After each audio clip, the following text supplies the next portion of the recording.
É a questão da convocação da testemunha para vir depor em juízo. Porque hoje, no processo do trabalho, nós temos uma regra que é a seguinte, no processo de trabalho, né? Nós temos uma disposição sobre isso no 825, no 845 e no 852H da CLT. Basicamente, o que diz o processo do trabalho? Ele fala o seguinte, que as testemunhas, a princípio, elas não são nem arroladas e nem intimadas para comparecer a juízo. Elas devem acompanhar as partes espontaneamente. Perfeito?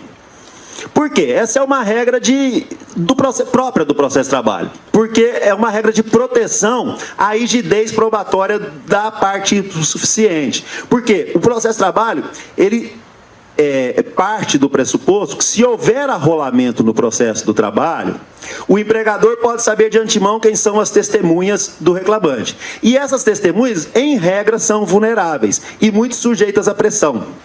Então, o processo de trabalho ele não trabalha com a figura do arrolamento. Essa é uma regra própria do processo de trabalho, que diferencia ele do processo civil.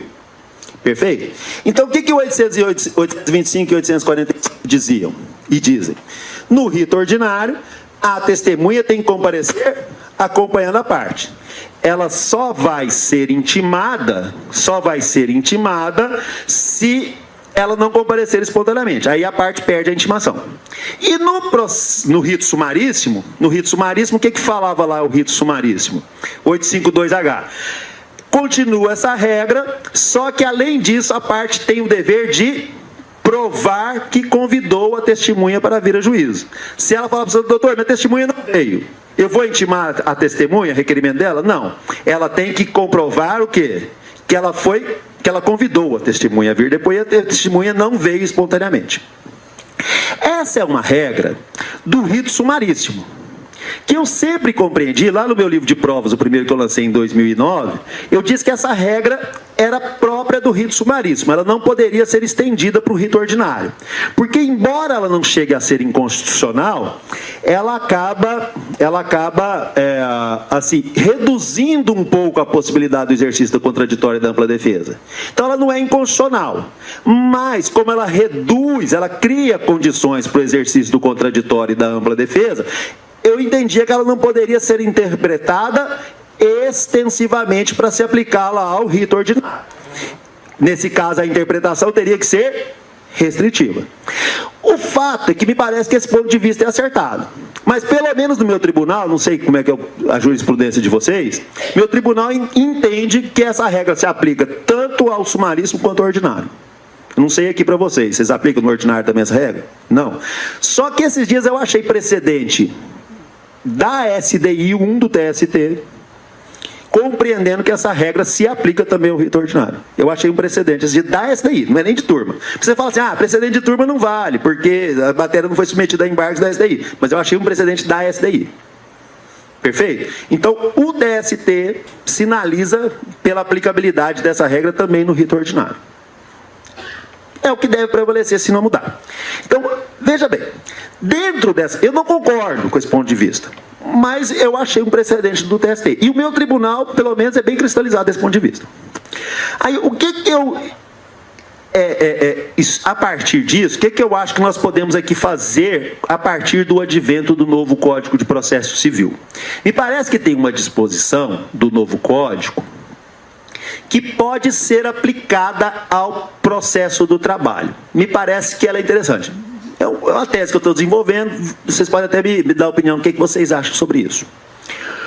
O novo código, ele dá poderes ao advogado para intimar a testemunha. Para intimar a testemunha. Quer ver onde está isso? Pega aí, por favor, o código de vocês e abre no artigo 455. Olha o que fala o 455. Cabe ao advogado da parte informar ou intimar a testemunha por ele arrolada, da hora e do local da audiência, designada, dispensando-se a intimação do juízo. Então, no processo civil, a partir de agora, regra geral, salvo algumas exceções que estão elencadas aqui, que não vem ao caso de a gente tratar das exceções agora, qual que é a regra geral? A intimação não é mais um ato do juízo, é um ato do advogado. Então, o advogado, a partir do advento do novo Código de Processo Civil, passa a deter poderes para intimar a testemunha para vir a juízo. Perfeito? E o que diz o Código? Se ele não intimar, o que vai acontecer? Considerar-se-á que ele abriu mão da possibilidade de ouvir a testemunha. Mas, por outro lado, se ele comprovar que intimou a testemunha, a partir de então, o juiz pode determinar a condução coercitiva da testemunha para vir depor. Olha aqui o que está dito no parágrafo 5º.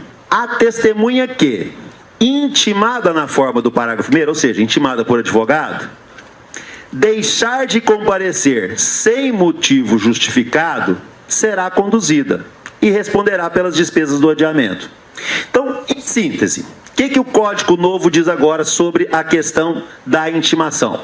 Você continua tendo que arrolar, no processo de trabalho você não arrola. Mas, uma vez arrolada, o que o Código diz? Na regra geral, a intimação é ato do advogado, não é mais ato do juízo. E se a testemunha estiver intimada, o juiz, a partir de então, pode conduzi-la coercitivamente. O que eu estou defendendo? Meu ponto de vista sobre isso. Essa disposição pode ser aplicada no processo do trabalho? Eu acho que sim. Me parece que ela é altamente recomendável de ser aplicada no processo de trabalho. Porque hoje, o que diz hoje a CLT? O advogado tem que provar que convidou. Uma vez convidada, o juiz tem que intimar. Aí o que acontece? A partir do momento que eu intimei, eu posso conduzir já posso conduzir? Não. Eu tenho que esperar a testemunha faltar à audiência. Aí o dia que ela falta, o que eu faço? Eu mais uma vez adio a audiência, e aí que eu vou conduzir ela coercitivamente. Perceberam? Então me parece o seguinte. Olha aqui que disposição interessante. Me parece que é a possibilidade da intimação ser feita por advogado no processo de trabalho. Porque, veja bem, o advogado não vai ter nenhum trabalho a mais por causa disso. Porque hoje, o que ele tem que fazer? Ele tem que provar para você que convidou. Então, ele tem um trabalho de convidar. O que nós podemos entender a partir do novo código? Olha, advogado, agora você não vai trabalhar nem um pouco a mais. Só que em vez de convidar, você vai intimar. E se você intimar e a testemunha não vir, a partir de então eu posso conduzi-la coercitivamente. Percebeu? Eu aumentei o trabalho do advogado? Em nada. Não aumentei em nada o trabalho do advogado. Ele tem que provar o convite hoje. Em vez dele provar o convite, ele prova a intimação. Olha aqui que disposição interessante. Que disposição, creio eu, interessante. Eu não aumentei em nada o trabalho do advogado. Eu apenas empoderei ele. E ao empoderá-lo, eu aumentei as possibilidades de trabalhar em homenagem à razoável duração do processo. Então, eu estou defendendo o ponto de vista de que essa possibilidade do advogado intimar a testemunha, ela dialoga muito bem com o processo do trabalho e que nós devemos aproveitar. Eu sei que isso no começo vai dar muito problema, mas eu acho que nós poderíamos adotar esse procedimento. Me parece que ele não dá nenhum trabalho a mais para o advogado e, com esta regra, nós imprimimos maiores possibilidades de celeridade e de maximização do princípio da razoável duração no processo. Me parece que essa disposição dialoga extremamente bem com o princípio da celeridade, que é uma das características que compõem o núcleo duro do processo de trabalho. Na verdade, quem quiser observar melhor esse ponto de vista meu, leia esse artigo que eu publiquei nessas revistas e está aí nesse livro também, que eu estabeleço. Qual é o critério para a gente saber se a disposição dialoga ou não com o processo de trabalho? Nós temos que enxergar qual é o núcleo duro do processo de trabalho. Eu digo que o núcleo duro do processo de trabalho é protecionismo, inquisitividade, concentração dos atos processuais, imediação, oralidade, simplicidade procedimental e celeridade. São essas 7 características que juntas compõem o núcleo duro do processo de trabalho. Porque qual é a diferença do processo especial para o processo comum? O processo comum ele tende à completude e o processo especial ele é lacunoso. Mas o processo especial, embora lacunoso, ele contém algumas características que nós podemos chamar de seu núcleo duro. Se nós maltratarmos o núcleo duro do processo especial, para aplicarmos uma regra que maltrata e corrói esse núcleo duro, nós deixamos de ter processo especial e passamos a ter um procedimento vulgar. Então, o critério que eu indico doutrinariamente para todas as vezes que eu tiver dúvida sobre a aplicabilidade ou não de uma novidade do processo civil ao processo do trabalho é saber, esta novidade corrói ou adensa o núcleo duro do processo do trabalho, que são essas 7 características. Se corroer, não é aplicável. Nesse caso aqui, da possibilidade do advogado intimar a testemunha, adensa o núcleo duro, porque imprime celeridade ao processo de trabalho, e a celeridade é uma das características do processo de trabalho, que compõe o seu núcleo duro. A única coisa que eu acho que não será aplicável dessa disposição no processo de trabalho é o seguinte: no processo civil, o parágrafo 1º do 455 estabelece uma condição para condução coercitiva, que é uma condição que eu acho que vai ser própria do processo civil e que não vai ser aplicável ao processo de trabalho. Olha aqui, quem tiver com o código aí, abre no parágrafo 1º do 455. Olha o que fala o parágrafo 1º do 455. A intimação deverá ser realizada por carta com aviso de recebimento. Até que nada demais. É a forma como o advogado hoje comprova o convite. O que ele faz? Ele expressa uma carta convite com a R, geralmente. Se ele provar o convite de outra maneira, a gente aceita? Sim, não tem nulidade nenhuma. Né? Princípio da instrumentalidade. Então aqui, ó, a intimação deverá ser realizada por carta com aviso de recebimento. Agora, o que não aplica ao processo de trabalho, ao meu ver? Cumprindo ao advogado juntar nos autos, com antecedência de pelo menos 3 dias da data de audiência, a cópia da respectiva correspondência de intimação. Então, o que o Código do Processo Civil fala? O advogado tem que intimar com uma carta por via de AR, e até 3 dias antes da audiência, ele tem que juntar o AR no processo. É a condição para o juiz considerar que a intimação se aperfeiçoou e que o juiz pode conduzir a partir de então. Perfeito? Eu acho que essa disposição de ser depositado o AR com 3 dias de antecedência não dialoga bem com o processo de trabalho. Por que não dialoga bem com o processo de trabalho?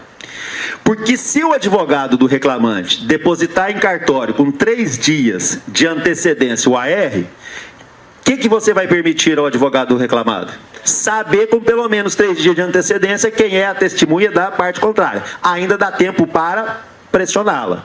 Então, como que eu acho que a gente tem que compatibilizar isso com o processo do trabalho? Da maneira como nós fazemos hoje.